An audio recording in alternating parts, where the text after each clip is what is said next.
Welcome back. So, in the last class, we have started our discussion on multiport chargers and high power AC to DC and DC to DC converters, which will be used in our fast DC chargers. So, in that, we have understood that in order to avoid series connection of devices, we will be shifting into multi-level converters. The same converter can be used to construct your AC to DC stage and DC to DC stage. How that will be done, we will see that today. And first we have started our discussion with our diode clamp circuit. That was our first multi-level converter which we have discussed. Then we have seen our flying capacitor base, where it has addressed the issue of our diode clamp, which had limitation that its capacitor were running away, or there was an discharge of one capacitor and there was overcharging of the other capacitor.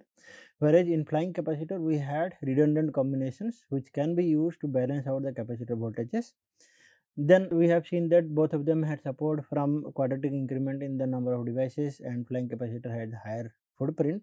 Then the third solution which we have seen was our Cascaded H-Bridge, which contains H-Bridge structure and has an independent DC. So, the main limitation of this circuit was it does not have facility for having a common DC link. So, it requires independent DC link for each one of them. The applications where it was very popular was our STATCOM or FAC devices, where we did not require independent supply, DC supply, or we can have just the capacitors in place of this DC supply, because it was meant for supporting the reactive power only, which does not require any active DC source. The other applications were PV panels and our battery storage system. Now this has gained importance for our electric vehicle, because now we have similar advantage that each Cascade H-Bridge can form one charging port, and it can be used for medium voltage applications that we will see in the next few slides. Then we were discussing about the combination of switches which can generate the required voltage. So, here also, like our flying capacitor, we have redundant switching combinations which can generate the same voltage. So, we have discussed this with respect to 9 level Cascade H-Bridge, also with respect to 5 level Cascade H-Bridge topology. So, what is the advantage of this one? So, this is relatively having modularity compared to the previous two solutions. This is a modular solution where each Cascade H-Bridge has can be considered as a module, or it has an sub component which can be repeated to form a bigger circuit. So, here it does not require any flying capacitor or clamping diodes as it was with the previous solutions. Then it had a facility of bypassing, so it has some type of redundancy inside it, and it has redundant combinations also which will generate the same voltages. Then demerit wise, major demerit of this circuit is it does not support common DC link. So, it was not suitable for HVDC type of applications where we required a strong DC link voltage. Now, let us simplify that. So, understanding the working of Cascade H-Bridge using a 9 level circuit is bit complicated. So, now let us consider the subset of that, or we have considered as an example 2 bridges over here which can generate 5 different voltage levels. Which will be those 5 different voltage levels? 2 VDC, VDC and 0, and minus VDC and minus 2 VDC, assuming the VDC is the DC link voltage of one of your Cascade H-Bridge. Okay. So, this H-Bridge circuit is fed from VDC voltage. Now, what can be the voltage which an individual H-Bridge can generate? It can generate 0 plus or minus VDC. Now, we have two of them in series, that is what they are connected in cascade. Okay. So, for first example, where we will not have any redundant combination, that is the peak voltages, we have also seen this type of switching combination in flying capacitor, where it does not have any redundant combination for the peak positive or peak negative voltages, which is 2 VDC over here. So, for 2 VDC we have one particular combination where 1 and 2 switches of all the H bridges, or both the H bridges will be on, and they will be generating, each one of them will be generating VDC, and both of them when added together they will be generating 2 VDC. Now, let us understand if I require VDC at my output terminal. So, if you see, we have 4 different combinations over here which will give us VDC. How it is different? The first two options, we are selecting the first bridge to generate VDC, while the second bridge remains in the bypass mode. How these two states are different from each other? The devices which are selected to bypass the second H-bridge. Okay. So, if you see in this state is constant, only thing which is different is the switch which is selected to generate a 0 voltage in the second H-bridge. The first bridge H-bridge is selected to generate VDC and the next H-bridges are generating 0 voltage. Okay. So, here in this case how it will be advantageous, suppose I have capacitors in place of your DC voltage, or I want to equalize the duty of each of my H-bridges in the circuit. So, and I have observed that H1 has conducted for less time in the cycle. So, in this case I will select this any one of these two combinations, so that H-bridge 1 gets in the conduction path and the DC source which was under utilized, now it will be utilized, or we will have equal loading on H1 and H2. So, this will be the advantage of this redundant combination. Now, let us see if the same thing is true with H2, that is I want to insert H2 to generate VDC voltage. So, the next two combinations where we have bypass H1 or the bridge 1 VH1 and we have used VH2 to be equal to VDC. So, how these two states are different from each other? Again the switches which are used to bypass the H-bridge 1. Okay. Similarly, now 0 combinations. If you see, we have more number of feasible combinations to generate 0 voltage. The first 4 are where each of the bridge, that is both the bridges are generating 0 voltage, that is VH1 is equal to 0 as well as VH2 is 0. The only difference in the 4 is which two devices, that is whether upper two devices are on or lower two devices are on to bypass the submodule. That is what is the difference in all these 4 combinations. Now, the last two combinations are bit interesting for us. Why? In this case, if you see, one bridge is generating plus VDC, whereas the other one is generating minus VDC.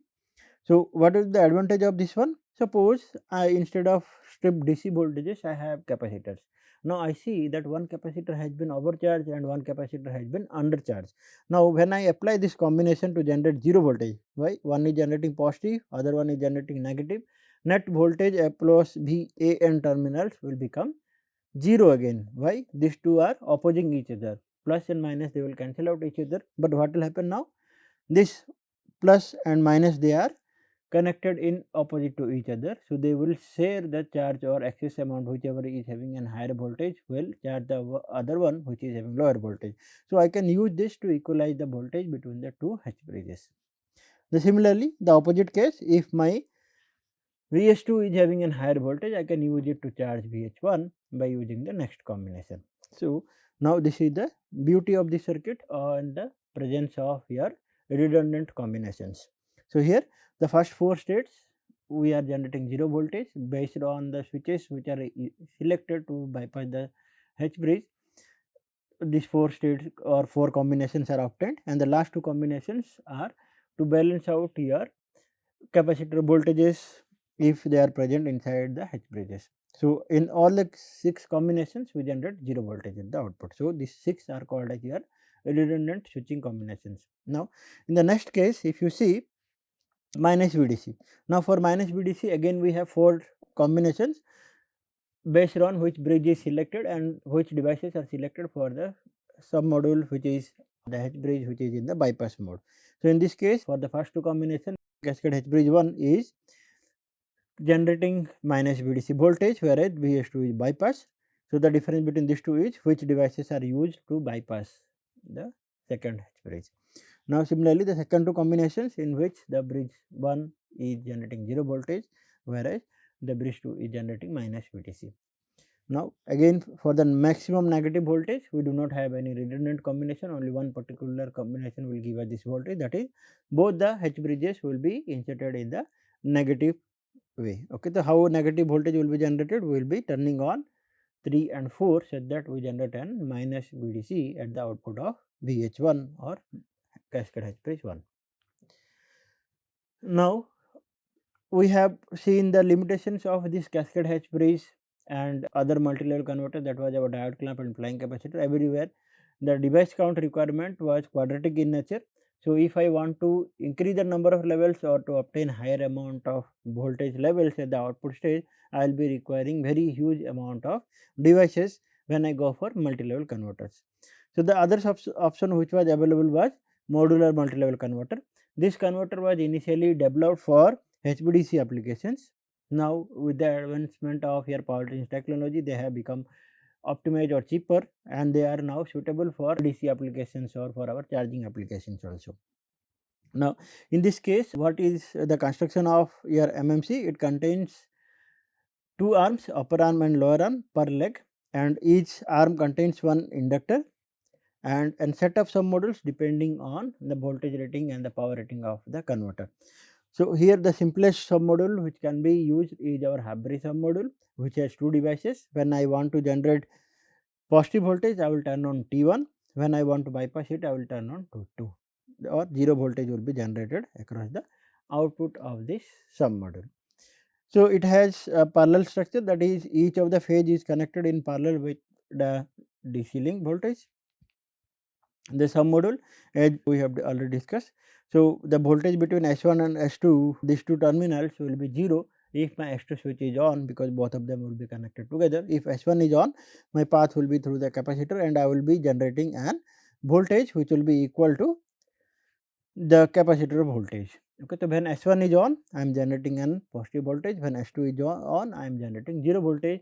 If I have an full bridge instead of an half bridge, okay, so this full bridge will provide as an advantage of DC fault tolerance and increasing the modulation index beyond 1. So we will not go into much details of this full bridge, but just keep in mind, whenever I want to make this circuit DC fault tolerant, I have to go for bipolar submodule. The best example of your bipolar submodule is full bridge submodule. So in this case, I can generate T levels of voltage, that is positive and negative.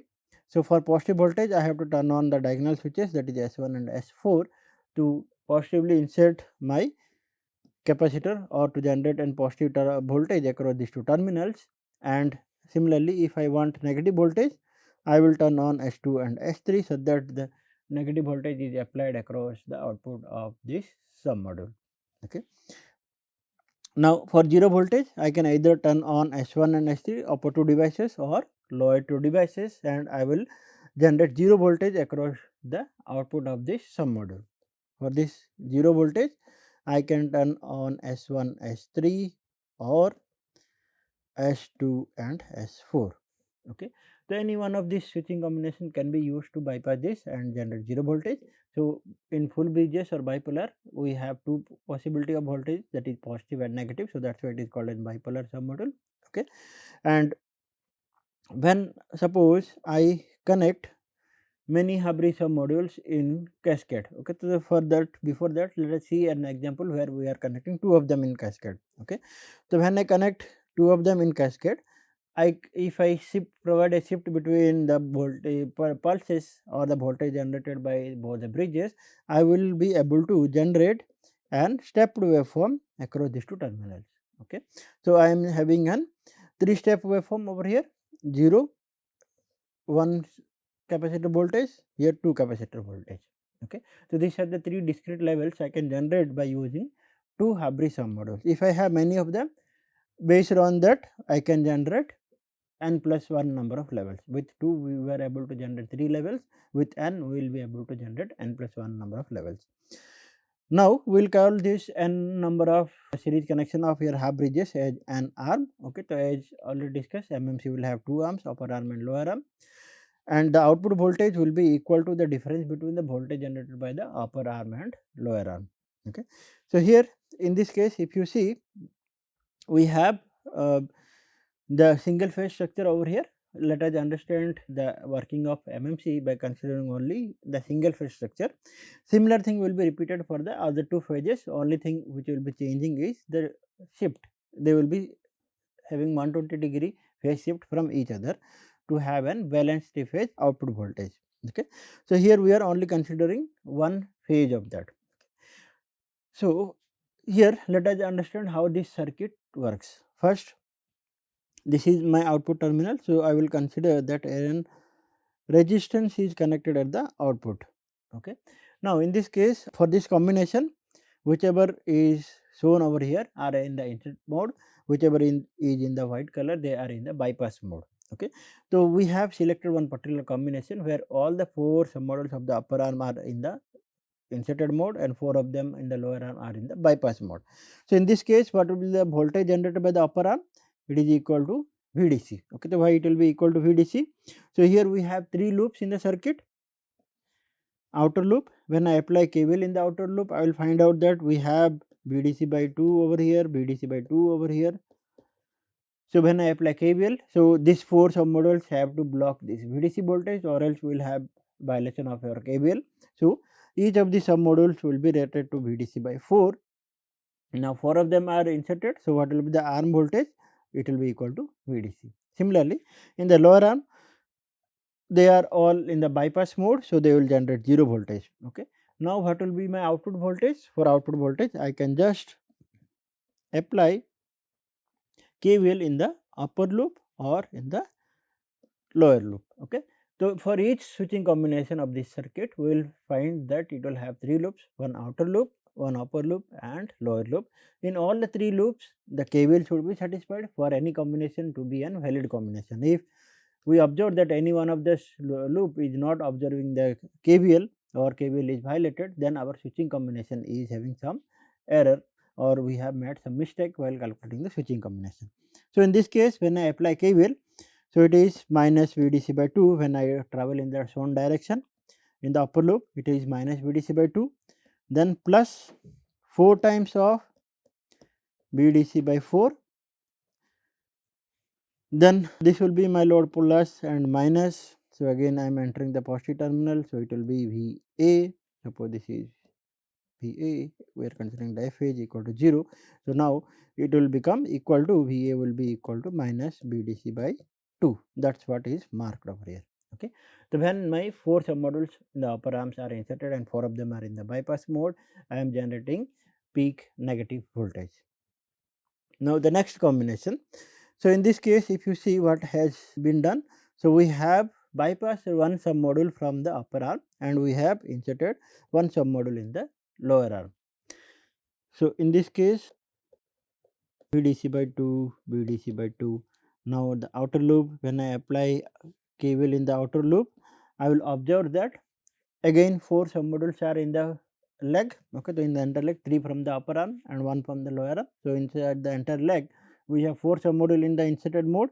So BDC by 4 into 4. So again it is BDC. So the KVL is satisfied in the outer loop.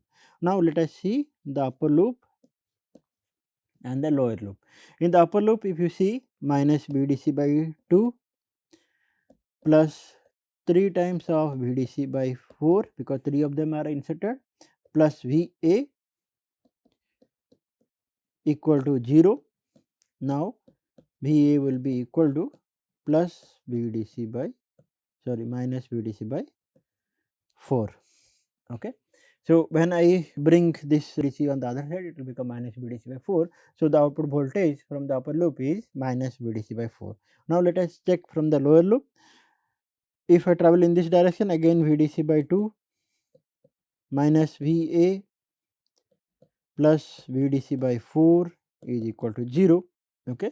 So I am traveling in this way. So I am entering the negative terminal. So I am writing minus BDC minus VA plus VDC by 4 is equal to 0. Again my VA will be equal to minus VDC by 4. Okay. So whether I travel in the upper loop or apply KVL in the upper loop or lower loop, I have seen that I have obtained minus VDC by 4. For this combination, we have inserted 3 submodules from the upper arm and 1 from the lower arm. Now in the next combination, what has been done? Now we have bypassed one more submodule from the upper arm and we have inserted one more submodule in the lower arm. Now if I apply KVL in the outer loop, again VDC is equal to 4 times of VDC by 4, because 4 of them are in the inserted condition and 4 of them are in the bypass mode. So the outer loop KVL is satisfied. Now let us see what happens in the upper and lower loops. VDC by 2, VDC by 2. In this type of circuits, always we consider the midpoint of the DC voltage as our neutral point or the reference point. Okay. So when I apply KVL in this loop, again in the upper loop, VDC by 2 plus 2 into VDC by 4 plus VA is equal to 0. So they will cancel out each other.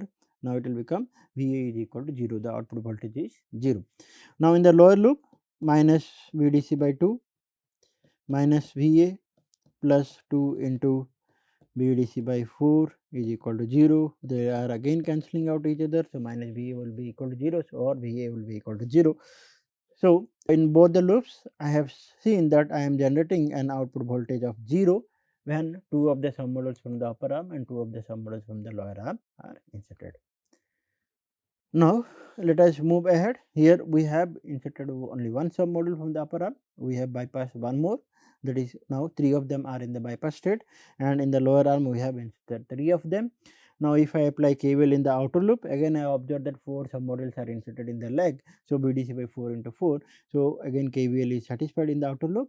Now, in the upper and lower loop, when I apply KVL in the upper and lower loops respectively, I will again observe that minus VDC by 2 plus VDC by 4, because one of the submodule is only in the inserted condition. So, again it will give me VA is equal to VDC by 4. Okay. Now, in the lower loop, minus VDC by 2 plus 3 times of VDC by 4 minus VA is equal to 0. So, VA will again equal to VDC by 4. Okay. So, whether I apply KVL in the upper loop or in the lower loop, in both the cases I am finding out that the output voltage is equal to VDC by 4. Okay. So, this is not an optional requirement for any combination of your switching states or which submodules are in the inserted and bypass condition. To be valid, three KVL loops should be satisfied. There is outer loop, upper loop and lower loop should have validity of KVL, or they should satisfy KVL, or else we have made some mistakes while calculating the number of submodules or calculating the switching combination. Okay. Now, let us move ahead. So, in this case what has happened? Now, I have gone to the complementary state of the initial condition, that is all the submodules from the upper arm are bypassed and all of them from the lower arm are inserted. If I apply KVL in the outer loop, again 4 of them are in inserted condition. So, BDC by 4 into 4.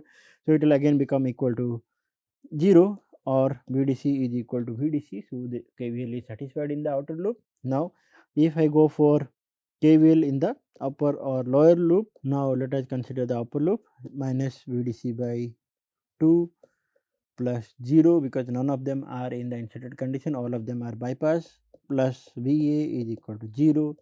So, VA is equal to VDC by 2, or we are generating peak positive voltage. Now, in the lower arm, when I apply KVL, VDC by 2 minus VA plus 4 into VDC by 4. So, it will become equal to VA is equal to VDC by 2.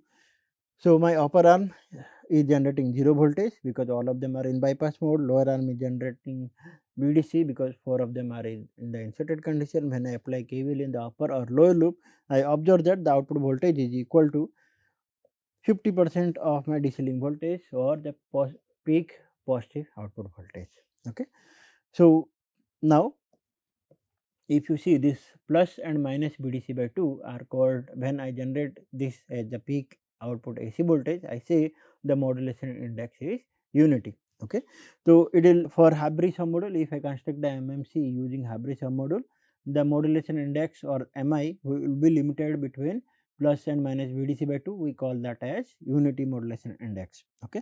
So, the modulation index can be between 0 to 1, or I can generate any voltage whose peak value can be between 0 to plus VDC by 2. Okay. So, if I want to generate an higher voltage, I have to use the other option, that was my bipolar submodule or full bridge submodule. Okay. Now, similarly, the other way of operation, that is, now again we are inserting one submodule from the upper arm and 3 of them from the lower arm.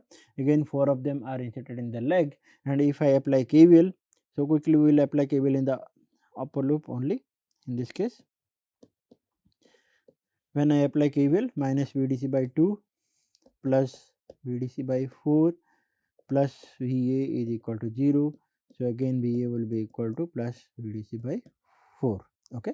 So, if you remember, this combination is same as this combination. Okay. So, in both the cases we have seen that our output voltage will be equal to VDC by 4. Now, for bypassing or generating 0 voltage, I have to bypass 2 submodules from the upper arm and 2 from the lower. So, when 50% of the submodules are in the bypass condition or 50% of them are in the inserted condition, I observe that output voltage becomes equal to 0. Similarly, the next combination where 3 of them from the upper arm and 1 from the lower arm, in this case again I will be generating minus VDC by 4, and the next combination will be our returning back to this peak state where our, so in this maximum negative state there will be generating our, for this combination again we will insert all the submodules from the upper arm and bypass the one which is inserted in this condition, and I will generate maximum negative voltage. Okay. So, in this way we have seen the entire AC cycle. If you see, we have started from minus VDC, we have come back to the minus VDC point. So, in this case we have generated stepped waveforms and we have considered 4 Half-Bridge submodules. So, if you count the number of levels which I have obtained, so it was minus VDC by 4, 0, plus VDC by 4 and plus VDC by 2. So, I have obtained 5 levels. So, with 4 number of bridges I have obtained 5 steps at the output AC voltage. So, if I have n, I will obtain n plus 1 at the output voltage. Okay. So, number of levels at the output will be equal to n plus 1, where n will be the number of Half-Bridge submodules in the arm. Okay. So, now let us see, if I want to summarize, for any combinations we have observed that we always have 50% of the submodules in the inserted condition. Is it correct? Because if I see the entire leg, I had 8 Half-Bridge submodules. Out of that, 4 of them for any combination were in the inserted condition, 4 of them were in the bypass mode, such that the DC link KVL is maintained or the outer loop satisfy the KVL. So, 50% of the submodules will always be in the bypass mode, 50% of them will be in the inserted mode. This 50%, the distribution of this 50% between the upper and lower arm will depend on the requirement of the output voltage. Okay. Now, while discussing, we have said that the voltage of the capacitor in our example was maintained at VDC by 4. Okay. So, how it will be maintained at VDC by 4? So, for that we have an mechanism where we will be selecting the submodule which will be inserted, because in our previous discussion it was very clear that 50% of them will be in the bypass mode and 50% of them will be contributing for the voltage generation. Okay. So, when I consider only one arm, okay, so the n, okay, so the number of submodules in one arm was equal to 4. So, how many of them can be inserted? It can range from 0 to 4, that is, when 0 all the submodules are in the bypass state, when it is 4 all of them are in the inserted condition, when 1, 2 and 3 the number of submodules to be inserted. So, I have to select them. Okay. So, for 0 and 4 we will not have any redundant combination or there will be no meaning of selection, because all of them will be either inserted or in the bypass mode. Okay. So, suppose I want any number between 1, 2 and 3. Okay. So, in our previous example we have just selected in the sequence, that is 1 submodules were bypassed in sequence, but in the real application that will not be the case. There we will be having an algorithm which will be selecting the submodule which will be in the inserted condition. Okay. So, what will be that algorithm? In that, first we will be sensing all the submodule voltages or instantaneous capacitor voltage of all the submodules at each sampling instant. Now, based on the voltage requirement at the output, we will be determining the number of submodules to be inserted, where this n can range from 0 to 4 for our example. Based on that, suppose I want 1 out of the 4. Okay. So, I want to insert 1 submodule. So, I will sense all the 4 submodule voltages, I will sort them, I will sense the arm current. Okay. So, why this arm current is important for us? Suppose, let us go back. So, in this example, if you see, if the current is flowing in this direction in the arm, okay, so it is positive. Suppose we want or mark this direction of current to be positive. So, what will happen now? Here, what will be the submodule capacitor terminals? The plus will be on the top side and we will have switch, and this midpoint will be my this top connection. Okay. Okay. So, this is how my submodule will be located in the arm. Okay. So, if I insert this submodule and the current is positive, so what will happen? It is coming in this direction. So, it will enter the positive terminal of my capacitor. So, when my current is positive, if I insert it, the submodule will be charging because current is entering the positive terminal. So, it will behave as an load and its capacitor voltage will increase. Similarly, if the opposite condition is true, that is my current is negative. So, it is flowing in this direction and I have suppose inserted the submodule. What will happen now? The current will flow in this way and it will complete the path.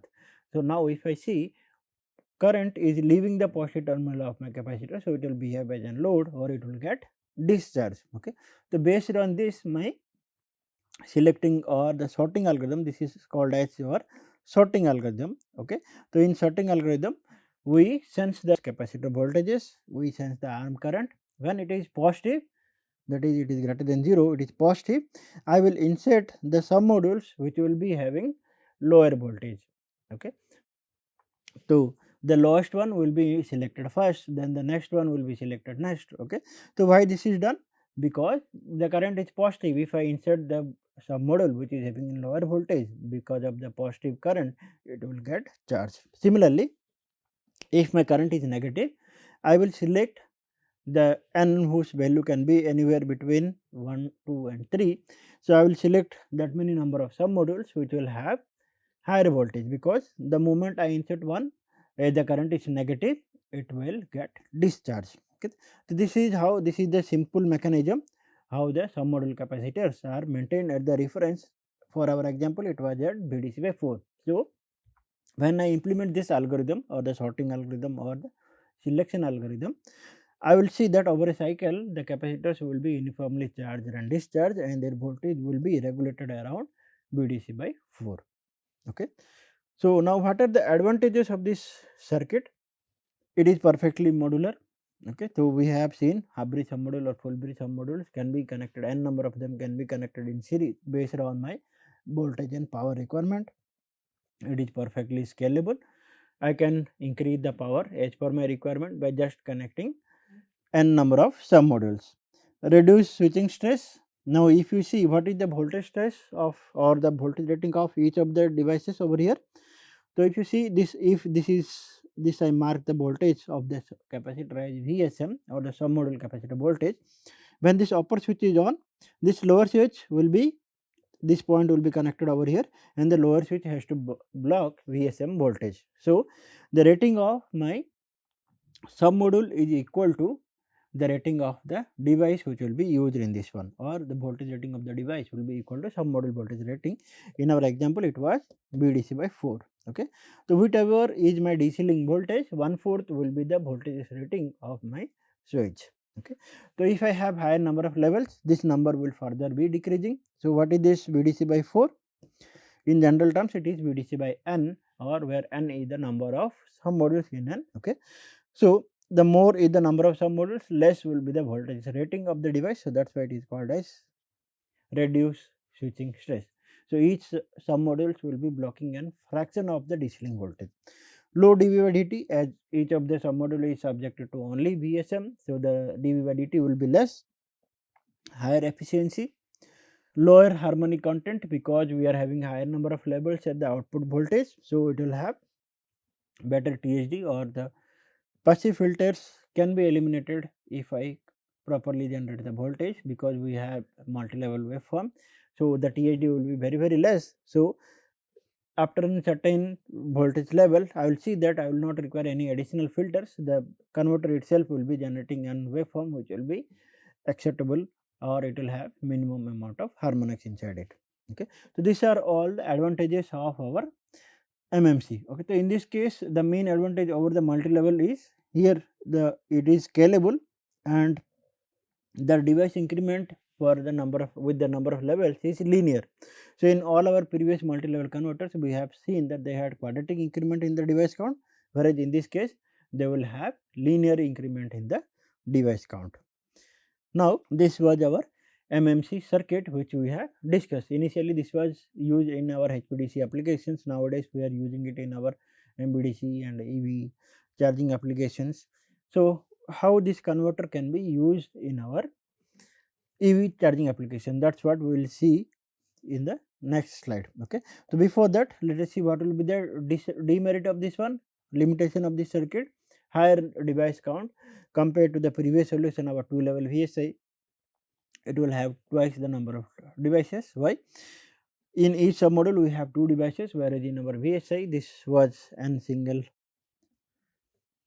series connection of device. So, we have higher device count in our MMC, that is one of the limitation of this circuit. So, now in our charger applications, how this MMC can be used? Here there is one example where we have each submodule being used as an charging port. Okay.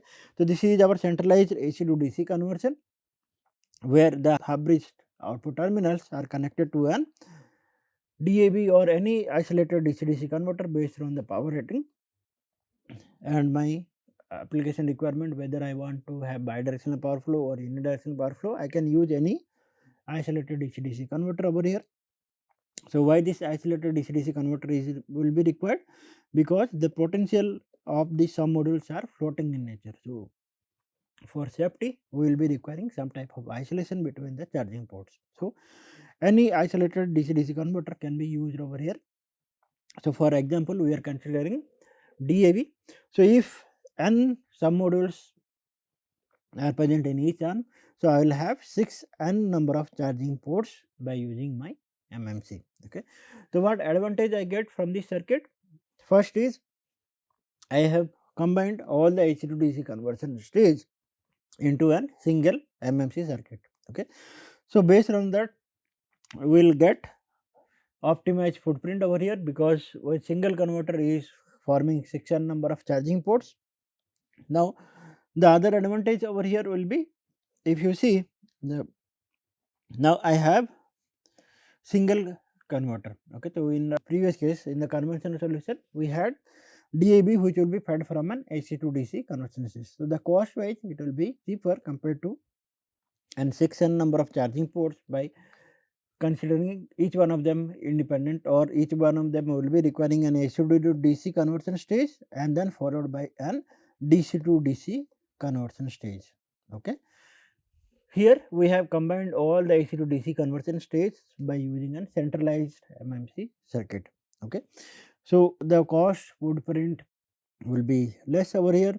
Limitation wise, its control will be very complex compared to this circuit, because every one of them are independent from each other, whereas in this case if some of the charging ports are empty, if the power rating of the vehicles which are connected across each of these ports are different, then we will have unbalance and we will be requiring special or complex control algorithm to maintain the operation of this circuit. Okay. So, here this is one of the possible solution where we have used an isolated DC to DC converter. The other option is wireless chargers. Okay. So, each of these submodules and this DC to DC conversion can be replaced by an wireless charger. Okay. So, this is what is wireless chargers. So, we will see in the next class. So, here each charging port will be connected to an wireless charger and we can charge each of them to an independent vehicle, or each port will be connected to an independent vehicle. So, this is one way of using our MMC. The other way will be using that as a single charging port. Okay. So, in the previous case we had multi-port charger where multiple vehicles can be charged. In this case we have single charging port which is developed by using your MMC. Okay. So, here we have used the single phase of MMC, or single leg of MMC is used on the input side. So, which will be an high voltage side, and on the low voltage side we have used conventional single phase bridge inverter. Okay. So, on the output stage we have conventional single phase bridge inverter. Obviously, the voltage level will be here medium voltage or low voltage based on the battery voltage requirement, and on the other side we will have an higher voltage. So, this type of solution can be used in our DC fast chargers. Okay. The other applications of this DC to DC converters will be our SST or the solid state transformers, which we will be seeing in the next few slides. Okay. Over here what has happened? Now we have one leg of MMC, we have connected an output stage which is in single phase bridge converter. So, now we have high voltage or medium voltage over here, For charging applications, the voltage will be limited to 33 kV, 11 to 33 kV. So that will be a medium voltage which can be applied on the input side. We can have low voltage or medium voltage based on the vehicle which we are charging over here. It can be our heavy electric vehicles or light electric vehicle or our SUVs which we will be using to charge. Okay. So in this case, this is one typical application example of MMC. Similar way, we can use any of our multi-level or the MMC for charging applications by using any one of these type of methods, that is by using an multi-port charging solution or a single port high power charging solution. Okay. Now let us see the other example. So in the previous cases we were discussing about our MMC. Similarly, I can use any other multi-level converter. So as an example, here we have considered Cascaded H-Bridge. Okay. So in this case, if you see, we have Cascaded H-Bridge which is forming DC, then we have other Cascaded H-Bridge which is forming an output AC terminal, and we can connect n of them and for n number of charging ports. Okay. So what is happening over here? The front side converter, that is AC to DC converter says, instead of MMC in this solution, they have used Cascaded H-Bridge. Similarly, we can use our diode clamp or capacitor based on our voltage and number of charging ports required. Here we can also construct n number of charging ports by using Cascaded H-Bridge. Okay. So these are our typical examples of the application of our multi-level converters and modular multi-level converter in EV. Then here advantages of MMC, it is highly robust and reliable. So now let us start our discussion on the next topic, which is our SST. Okay. So in SST, it is an solid state transformer, or sometimes we call that as power electronic transformer. The previous version which was available with us was our conventional low frequency transformer, that was our 50 or 60 hertz based on the country we are located at. Okay, then in India it is 50 hertz, and some countries we have 60 hertz power supply. Okay, so these conventional transformers were operated at 50 or 60 hertz. What were the advantages of this conventional transformer? They were highly reliable and robust. Why? The technology is matured, we are using since ages, and we know the technical know-how of the conventional transformer. Its efficiency is very high. We can achieve up to 99.5 efficiency when we go to the power transformer. Relatively inexpensive because it is already matured and the technical know-how is well established. So the SSTs, they will be costlier compared to our conventional transformers. Weakness, they do not have any voltage or frequency regulation capability. So what is the meaning of that? Let us consider each one of them independently. So what is the meaning of voltage regulation? Suppose I have a transformer. It was rated for suppose 400 volt and the output I had 11 kV. Suppose due to some instant this 400 volt it has reduced to 360. If I use the conventional transformer, because it will have a fixed turns ratio inside it. Okay. So the moment this voltage had dropped by 10%, this output voltage will also drop by 10%. So that's why we say that it does not have any capacity of voltage regulation. Even if there is small change in the input side, that will affect the output voltage. Okay. So although we have this statement is subjective, we have all TC or the all load tap changers where we can adjust the turns ratio of the transformer, but OLTCs are not frequently used because they are subject to high wear and tear. If I go for frequent operation of OLTC, the lifetime of the transformer will decrease. Okay. So in general terms, I do not have any fast voltage regulation capability, or I say that voltage regulation is not possible by using conventional transformer. Okay. Then frequency regulation, the similar way, if this transformer was designed to operate at 50 hertz, suppose for the Indian grid, and instead of 50 hertz it has decreased to 49.95, then the output frequency will also decrease to 49.95. We will not be able to change it. Okay, and there is no options for doing so by using our conventional transformer. But in SST that can be done. The input and output frequency can be different from each other. How that is done, we will see that. Okay, so it is nothing but solid state transformer, or it is sometimes called as power electronics transformer. So, here the other limitation of this conventional transformer is it is not having any DC port, it is meant for AC circuits. Okay. So, why we are interested in DC ports? Now, we have electric vehicle which is requiring an DC source to charge. If I go for the reverse way, or if I want to use the electric vehicle as a source, then also I will be requiring a DC port where I can inject the power into the system. Okay. So, there is no possibility of any EV connections in the conventional transformer. We will be requiring power conversion stages in between, so that my electric vehicle can be connected. The other way around is when we do not have DC ports, we have seen our PV and wind, they will be requiring DC ports to get integrated. PV by default it generates DC signal, whereas wind it generates variable frequency AC. So, we convert this variable frequency AC into DC, then from DC to an fixed frequency AC. So, if I have DC ports, I can change this variable frequency AC to an fixed DC and directly I can connect it to the transformer. Okay.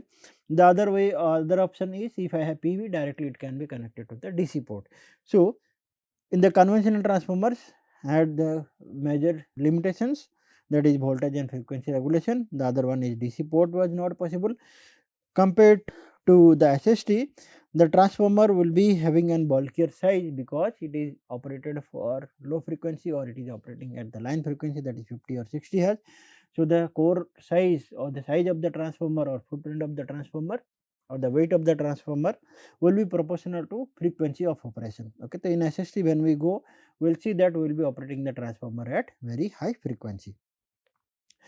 So, the advantages of this SST compared to the conventional transformer, it is having higher power density because we will operate the transformer at an very high frequency in this case. Okay. So, its size will be very less. Instantaneous voltage regulation is possible. If the input voltage is changing, still I can maintain the output voltage at its rated value. So, that is why I say that I am able to regulate the voltage instantaneously. Okay. So, by using the conventional transformer, OLTC can be used, but instantaneous or small fluctuations we will not be able to operate the OLTC very frequently. So, this option was not present in our conventional transformer, whereas SST they can regulate the voltage instantaneously. The power factor correction, I can maintain the power factor at nearly unity, or if I want to inject or consume reactive power, I can make it independent from both sides of this SST circuit. That is, the primary can independently consume or supply reactive power, the secondary side can independently consume or supply reactive power in the SST, whereas this option was not available with the conventional transformer. Okay. So, till now what we have done, we have seen our multi-level and modular multi-level converter, their application in electric vehicle, their advantages and limitations. Now, we are starting our discussion with a new topic, that is solid state transformer, which addresses the limitation of conventional transformer. We will continue from this point in the next class. Thank you.